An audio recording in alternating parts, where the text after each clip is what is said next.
কখনো কি এমন মনে হয়েছে যে আপনি দারুণ কিছু একটা তৈরি করতে চেয়েছেন, কিন্তু বারবার মনে হয়েছে যে এই আইডিয়াটা তো আগে কেউ না কেউ করে ফেলেছে?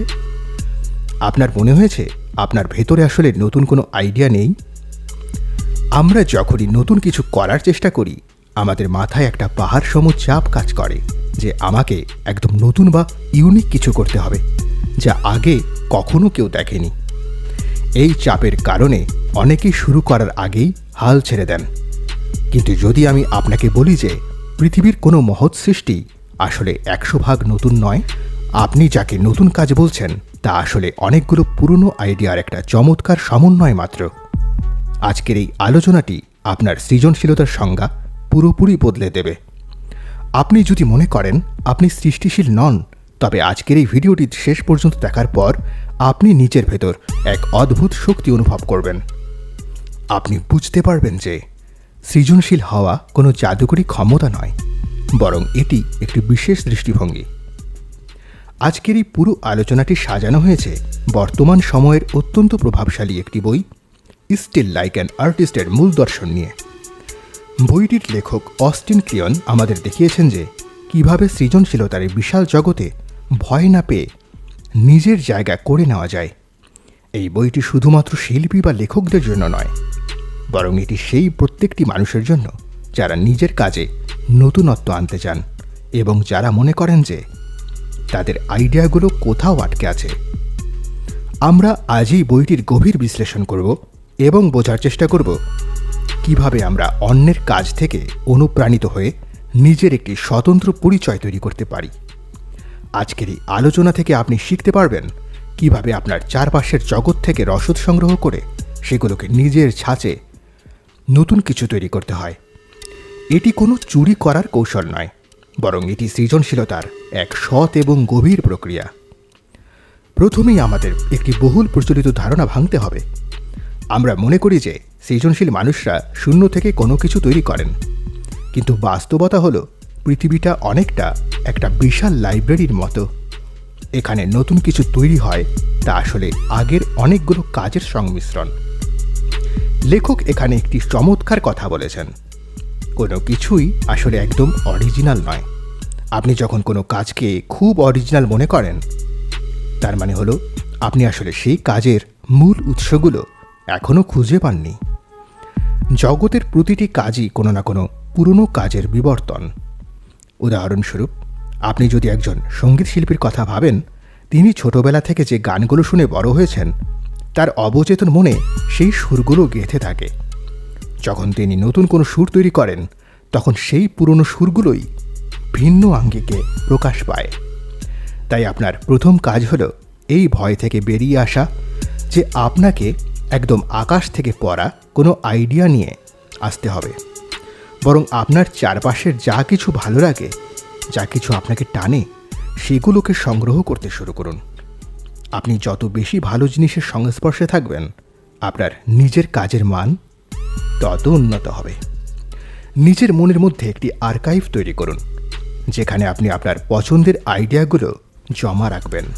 আমাদের অনেকেরই আরেকটি বড় সমস্যা হলো আমরা মনে করি আগে আমাদের নিজেদের চিনতে হবে, তারপর আমরা কাজ শুরু করব। আমরা ভাবি আগে আমি নিজেকে ভালো করে বুঝি, আমার প্যাশন কি সেটা নিশ্চিত হই, তারপর আমি সৃষ্টিশীল কাজে হাত দেব। কিন্তু সত্যিটা হলো, কাজ শুরু না করলে আপনি নিজেকে কখনোই চিনতে পারবেন না। সৃজনশীলতা এমন একটি প্রক্রিয়া যা করতে করতে শেখা যায়। আপনি যখন কোনো কাজ শুরু করবেন, তখন আপনার ভেতরের সত্তাটি আস্তে আস্তে উন্মোচিত হবে। তাই নিজেকে চেনার জন্য বসে না থেকে আজ থেকেই কাজ শুরু করে দিন। শুরুর দিকে আপনি হয়তো আপনার প্রিয় কোনো মানুষের কাজকে হুবহু নকল করার চেষ্টা করবেন। এতে দোষের কিছু নেই। প্রতিটি বড় শিল্পী শুরুতে কাউকে না কাউকে অনুসরণ করেছেন। এটাকে বলা হয় প্র্যাকটিস। আপনি যখন আপনার প্রিয় কোনো লেখকের মতো লিখতে চেষ্টা করবেন বা কোনো চিত্রশিল্পীর মতো আঁকতে চেষ্টা করবেন, তখন আপনি আসলে সেই কাজের পেছনের কৌশলগুলো বুঝতে পারবেন।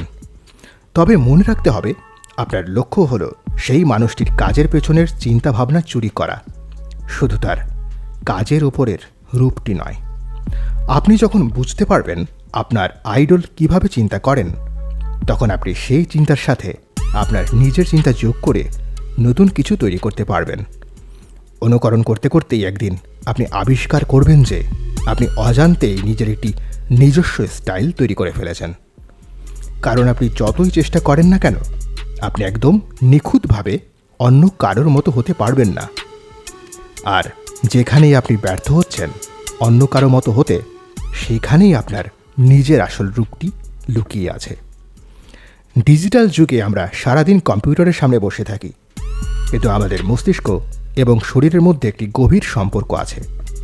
শুধু কিবোর্ডে টাইপ করে বা স্ক্রিনে তাকিয়ে থেকে প্রকৃত সৃজনশীলতা সবসময় আসে না।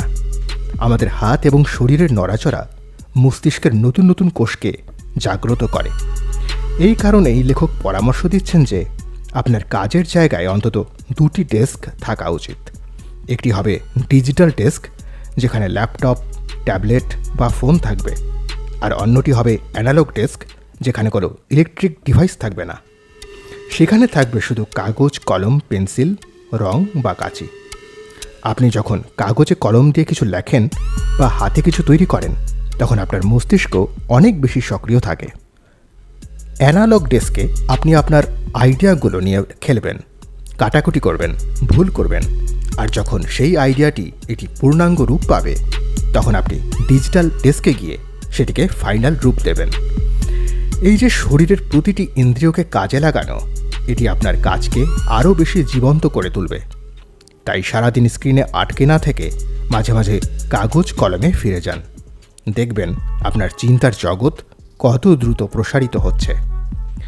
আমাদের সমাজে একটি ধারণা আছে যে কোনো একটি কাজে সফল হতে হলে আমাদের অন্য সব শখ বা ভালো লাগা বিসর্জন দিতে হবে। কিন্তু এই বইটি আমাদের সম্পূর্ণ উল্টো কথা বলছে। আপনার যদি গান গাইতে ভালো লাগে, আবার কোডিং করতেও ভালো লাগে, তবে কেন আপনি যে কোনো একটিকে বেছে নেবেন? আপনার এই বিভিন্নমুখী প্রতিভাই আপনাকে অন্যদের থেকে আলাদা করবে। আপনার যেসব শখ বা সাইড প্রজেক্ট আছে, সেগুলো আপনার মূল কাজে জ্বালানি হিসেবে কাজ করে। অনেক সময় দেখা যায় আমরা যখন খুব মন দিয়ে কোনো কাজ করি, তখন একঘেয়েমি চলে আসে। সেই সময় আপনার অন্য কোনো শখ বা ভালো লাগার কাজটি আপনাকে নতুন প্রাণশক্তি দেবে। অনেক সময় অলসভাবে বসে থাকা বা জানালার বাইরে তাকিয়ে থাকাও সৃজনশীলতার জন্য খুব জরুরি। আমরা যখন মনে করি আমরা কিছু করছি না বা আমরা যখন বোর্ড হই, তখন আমাদের মস্তিষ্ক অবচেতনভাবে আমাদের সমস্যাগুলোর সমাধান খুঁজতে থাকে। তাই আপনাকে সব শখকে লালন করতে শিখতে হবে। কে জানে, আপনার কোডিং আর গানের অদ্ভুত সংমিশ্রণ থেকেই হয়তো পরবর্তী বড় কোনো আবিষ্কার চলে আসবে। নিজের সব বৈচিত্র্যকে গ্রহণ করা শিখুন। আরেকটি গুরুত্বপূর্ণ বিষয় হলো আপনার পরিবেশ।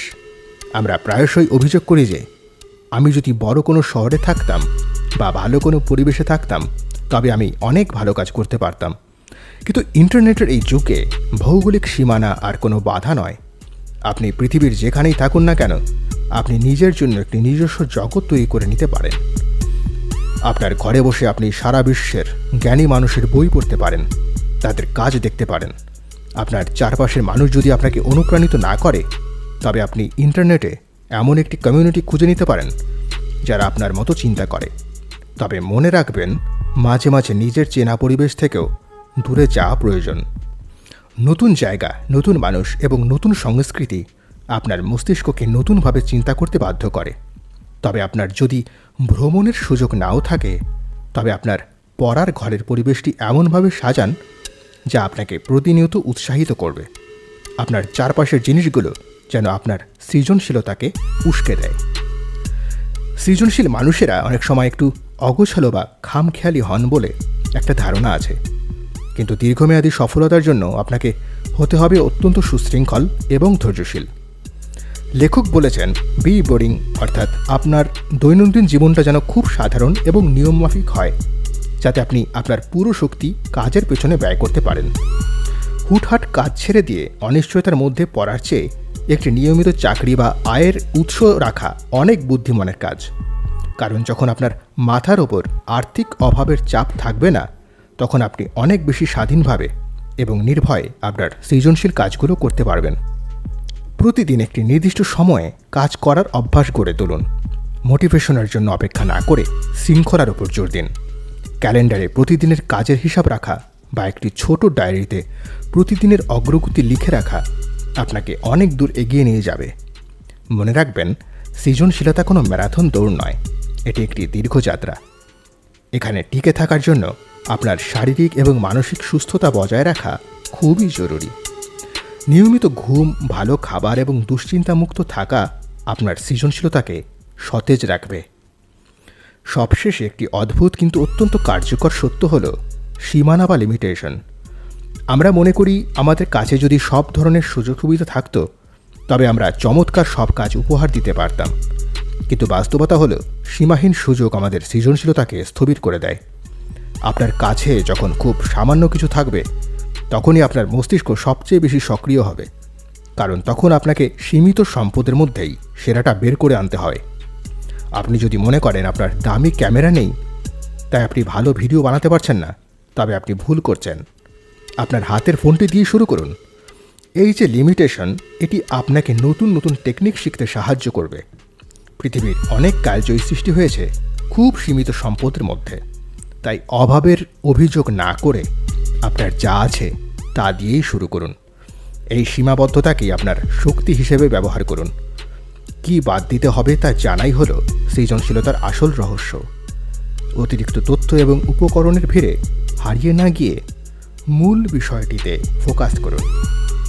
আজকের এই আলোচনা থেকে আমরা যা শিখলাম তা যদি সংক্ষেপে বলি তবে তা হবে, এমন সৃজনশীলতা কোনো জাদুকরী বিষয় নয়, এটি হলো আপনি জগৎকে কিভাবে দেখছেন তার প্রতিফলন। আপনি যত বেশি ভালো কাজ দেখবেন, যত বেশি মানুষের কাছ থেকে ভালো জিনিসগুলো সংগ্রহ করবেন এবং সেগুলোকে নিজের অভিজ্ঞতার সাথে মিশিয়ে প্রকাশ করবেন, আপনি ততই বড় শিল্পী হয়ে উঠবেন। নিজেকে চেনার জন্য অপেক্ষা না করে কাজ শুরু করে দিন। ভুল করুন এবং সেই ভুল থেকেই নিজের নিজস্বতা খুঁজে নিন। আপনার শরীরকে কাজে লাগান, আপনার সব শখকে লালন করুন এবং একটি সুশৃঙ্খল জীবনযাপন করুন। এখন প্রশ্ন হলো, আপনি আজ থেকে কি করবেন? আমি আপনাকে অনুরোধ করব, আজই আপনার পছন্দের যে কোনো একজন মানুষের কাজ নিয়ে বসুন যাকে আপনি খুব শ্রদ্ধা করেন। তার কাজের কোন দিকটা আপনাকে টানে সেটা খুঁজে বের করুন এবং সেই বিষয়টি নিজের মতো করে করার চেষ্টা করুন। মনে রাখবেন, আপনার জীবনের প্রতিটি ছোট অভিজ্ঞতা আপনার সৃজনশীলতার কাঁচামাল। আপনি যদি এই দৃষ্টিভঙ্গি নিয়ে চলতে পারেন তবে আপনার প্রতিটি দিন হবে নতুন কিছু সৃষ্টির উৎসব। আপনি যদি মনে করেন আজকের এই আলোচনাটি আপনার চিন্তার জগতে সামান্যতম পরিবর্তন এনেছে, তবে এটিই আমার সার্থকতা। আপনার সৃজনশীল যাত্রার জন্য অনেক শুভকামনা রইল। যদি এই ধরনের গভীর আলোচনা আরও শুনতে চান তবে আমাদের সাথে যুক্ত থাকতে পারেন। আপনার সৃষ্টিশীলতা জয়ী হোক।